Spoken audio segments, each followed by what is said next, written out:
Hello प्यारे बच्चों, तो कैसे हैं आप सभी? उम्मीद करते हैं आप सभी अच्छे होंगे। आज की इस क्लास में हम ज्योग्राफी के चैप्टर 1 के ऑल सब्जेक्टिव क्वेश्चन को करने वाले हैं, जो आपके एग्जाम के लिए बहुत ज़्यादा इंपॉर्टेंट है। इस चैप्टर का नाम है मानव भूगोल प्राकृतिक एवं विषय क्षेत्र। ये सारे क्वेश्चन बहुत ज़्यादा इंपॉर्टेंट है। एक एक क्वेश्चन को आप अपने नोटबुक में नोट कर लेना और सभी क्वेश्चन को याद करते चलना। इस चैप्टर के हमने ऑल वीवीआई ऑब्जेक्टिव क्वेश्चन को पहले की क्लास में करा दिया है। यदि आपने वह क्लास नहीं किया है तो लिंक मैं डिस्क्रिप्शन में दे दूंगा, आप जाकर के वह क्लास कर लेना। तो चलते हैं इसके फर्स्ट क्वेश्चन के ऊपर। तो हमारा जो फर्स्ट क्वेश्चन है, इस क्वेश्चन को देख लेते हैं।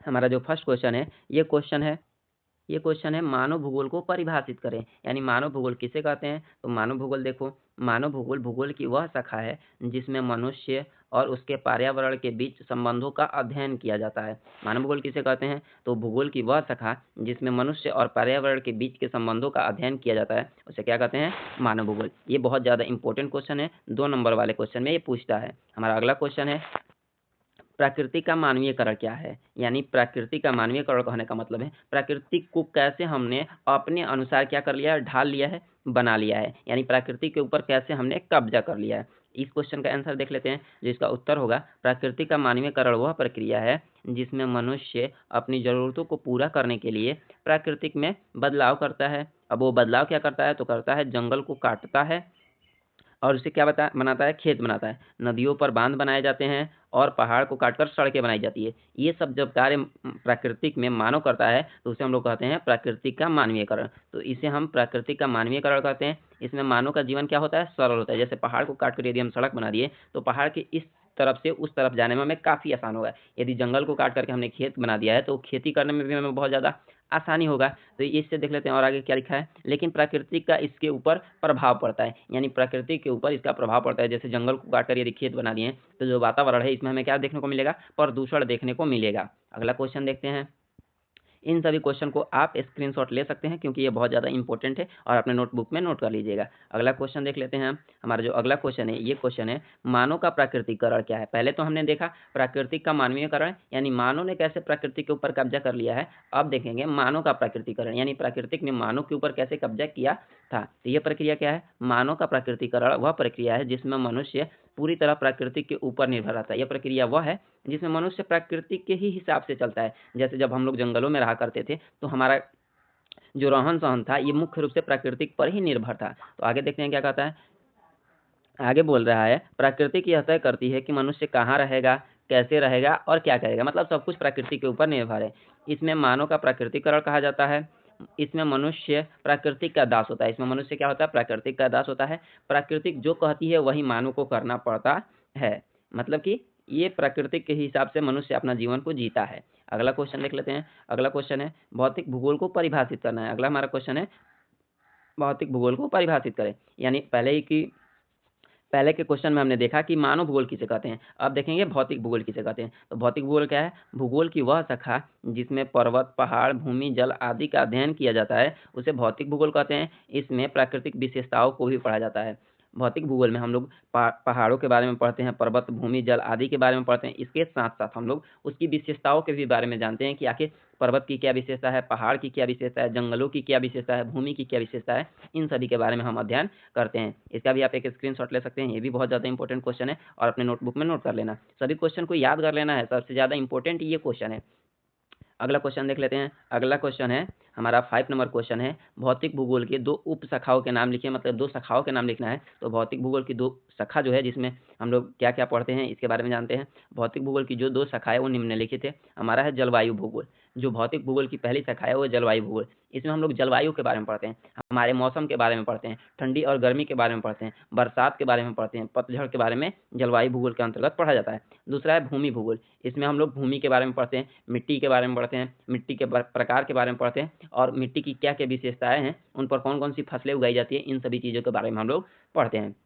हमारा अगला और 6 नंबर क्वेश्चन है मानव भूगोल के 4 उप क्षेत्रों के नाम लिखना है। मानव भूगोल के 4 उप क्षेत्र के नाम लिखना है। चलते हैं देखते हैं इसका आंसर क्या है। ये हो जाएगा मानव भूगोल के 4 उपक्षेत्र निम्नलिखित हैं। हमारा पहला हो जाएगा सांस्कृतिक भूगोल, इसमें लोगों के रहन-सहन, खान-पान, वेशभूषा के बारे में पढ़ा जाता है। पर्यटन भूगोल, इसमें लोगों के पर्यटन यानी घूमने-फिरने के बारे में पढ़ा जाता है कि आखिर लोग पर्यटन क्यों करते हैं, एक स्थान से दूसरे स्थान पर जाकर के किसी दृश्य को क्यों देखते हैं, उसकी विशेषताएँ क्या हैं। अगला क्वेश्चन है व्यवहारवादी भूगोल, इसमें लोगों के व्यवहार के बारे में पढ़ा जाता है, उसकी सामाजिकता के बारे में पढ़ा जाता है। अगला आता है जनसंख्या भूगोल, इसमें लोगों की संख्या के बारे में पढ़ा जाता है, कहीं पर कम तो कहीं पर ज़्यादा लोग क्यों रहते हैं, इनके बारे में पढ़ा जाता है। ये सब समझ में आ गया क्वेश्चन नंबर 6। अगला क्वेश्चन देख लेते हैं। हमारा जो क्वेश्चन नंबर 7 है, ये क्वेश्चन कर रहा है किन्हीं 2 जर्मन भूगोलवेताओं के नाम लिखना है। तो जो 2 जर्मन भूगोलवेता हैं उनके नाम क्या है, निम्नलिखित नाम है। 2 जर्मन भूगोलवेताओं के नाम निम्नलिखित हैं। एक है फ्रेडरिक रेटजेल, तो जो फ्रेडरिक रेटजेल हैं इनको मानव भूगोल का पिता कहा जाता है। मानव भूगोल का पिता किन्हें कहा जाता है, फ्रेडरिक रेटजेल को। इन्होंने एक पुस्तक लिखा जिसका नाम है एंथ्रोपोजोग्राफी, जो इसी के कारण इनको मानव भूगोल का पिता कहा जाता है। दूसरा है हम्बोल्ट, मानव भूगोल के जो दूसरे मतलब आते हैं जिनका नाम सबसे ज़्यादा लिया जाता है भूगोलवेताओं में, वो है हम्बोल्ट। इनको संभववाद अवधारणा का समर्थक कहा जाता है। मतलब ये कहते थे कि हम लोग प्राकृतिक में क्या कर सकते हैं, चेंजेस कर सकते हैं। लेकिन जो फ्रेडरिक रेंटजेल हैं, ये कहते थे कि हम लोग प्राकृतिक में चेंजेस नहीं करते थे। ये निश्चयवादी अवधारणा के समर्थक थे। हमारा अगला क्वेश्चन देख लेते हैं। हमारा जो अगला क्वेश्चन है ये है सामाजिक भूगोल के 4 उपक्षेत्रों के नाम लिखना है। मतलब सामाजिक भूगोल के उपक्षेत्रों को बताना है। तो जो सामाजिक भूगोल है इसके 4 उपक्षेत्र निम्नलिखित हैं। हमारा पहला उपक्षेत्र है सांस्कृतिक भूगोल, इसमें लोगों के रहन-सहन, खान-पान, वेशभूषा के बारे में पढ़ा जाता है। लिंग भूगोल, इसमें स्त्री और पुरुष के बारे में पढ़ा जाता है, एक दूसरे से कंपेयर करके देखा जाता है। उसके बाद से आता है चिकित्सा भूगोल, इसमें लोगों के स्वास्थ्य सुविधाओं के बारे में पढ़ा जाता है। उसके बाद से आता है व्यवहारवादी भूगोल, इसमें लोगों के व्यवहार के बारे में पढ़ा जाता है। ये भी क्वेश्चन इंपॉर्टेंट है, नोट कर लेना अपने नोटबुक में। अगला क्वेश्चन देख लेते हैं। हमारा अगला क्वेश्चन और सेकंड लास्ट क्वेश्चन है आर्थिक भूगोल के 2 उपक्षेत्रों के नाम लिखें। तो जो आर्थिक भूगोल है इसके 2 उपक्षेत्र निम्नलिखित हैं। पहला पर्यटन भूगोल और दूसरा है कृषि। आर्थिक का मतलब होता है रुपया, पैसा, धन दौलत, मतलब ऐसे भूगोल के क्षेत्र जिनसे रुपये की पैसे की प्राप्ति होता है, तो इसे हम लोग कहते हैं पर्यटन भूगोल और कृषि भूगोल के अंतर्गत बांटा गया। और भी इसके क्षेत्र होते हैं जैसे उद्योग होता है और भी अन्य अन्य प्रकार के क्षेत्र होते हैं। तो ये क्वेश्चन को याद कर लेना और अपने नोटबुक में नोट कर लेना। हमारा और लास्ट क्वेश्चन देख लेते हैं। हमारा जो लास्ट क्वेश्चन है ये संभववाद और जो निश्चयवाद है इन दोनों के बीच अंतर बताना है। तो जो निश्चयवाद की अवधारणा ये क्या कहती है, इसके जो समर्थक है ये रेंटजेल हैं। संभववाद अवधारणा के समर्थक जो हैं वो फेवरे हैं और निश्चयवाद के अवधारणा के समर्थक रेंटजेल हैं। अब देख लेते हैं इसमें प्राकृतिक घटक को महत्वपूर्ण माना जाता है। निश्चयवाद में की अवधारणा क्या कहती है कि हम लोग प्राकृतिक में चेंजेस नहीं कर सकते हैं। तो महान कौन हुआ, तो प्राकृतिक महान हुआ जिसमें हम लोग चेंज नहीं कर सकते हैं। अगर चेंज करेंगे तो उसका बुरा प्रभाव हम लोगों को ही देखने को मिलेगा। संभववाद की अवधारणा क्या कहता है, इसमें मानवीय घटक को महत्वपूर्ण माना जाता है। इसमें मानव को महान माना जाता है, महत्वपूर्ण माना जाता है। क्यों माना जाता है, क्योंकि यह प्राकृतिक में चेंजेस कर सकता है। तीसरा नंबर डिफरेंस क्या है, इसमें तकनीक को अनुपस्थित रखा गया है। मतलब इसमें तकनीक नहीं थी। निश्चयवाद की अवधारणा में तकनीक को अनुपस्थित मतलब इसमें तकनीकी व्यवस्था को नहीं लगाया गया था। क्यों नहीं लगाया गया था, क्योंकि उस समय तकनीक मौजूद नहीं था और हम लोगों को पर्यावरण में चेंजेस नहीं करना था, तो तकनीक की जरूरत भी नहीं थी। अब अगला आता है इसमें डिफरेंस देख लेते हैं। इसमें तकनीक को उपस्थित रखा जाता है, मतलब कि तकनीक के माध्यम से हम लोग प्रकृति में क्या करते हैं, चेंजेस करते हैं, प्रकृति के अंदर बदलाव करते हैं। जैसे पहाड़ को काट रहे हैं तो क्या लकड़ी से काट देंगे, उसके लिए हमें अन्य अन्य प्रकार की टेक्नोलॉजी की ज़रूरत पड़ेगा। यदि जंगलों को काट रहे हैं तो उसके लिए भी हमें टेक्नोलॉजी की ज़रूरत पड़ेगा। बहुत सारी ऐसी टेक्नोलॉजी है जो संभववाद अवधारणा में शामिल किया गया है। नियतिवाद बोलो या फिर निश्चयवाद बोलो, इसमें हमें टेक्नोलॉजी की आवश्यकता नहीं होती है। ये हमारा फर्स्ट चैप्टर का ऑल जो सब्जेक्टिव क्वेश्चन था, जो बहुत ज़्यादा इंपॉर्टेंट क्वेश्चन है, उन सभी क्वेश्चन को क्या कर दिया गया है, एक ही क्लास में खत्म कर दिया गया है। एक ही क्लास में सारे क्वेश्चन खत्म हो गए हैं। सभी क्वेश्चन को अपने नोटबुक में अच्छे से क्या कर लेना है, नोट कर लेना है और सभी क्वेश्चन को क्या करते चलना है, याद करते चलना है। मिलते हैं नेक्स्ट क्लास में, तब तक के लिए धन्यवाद।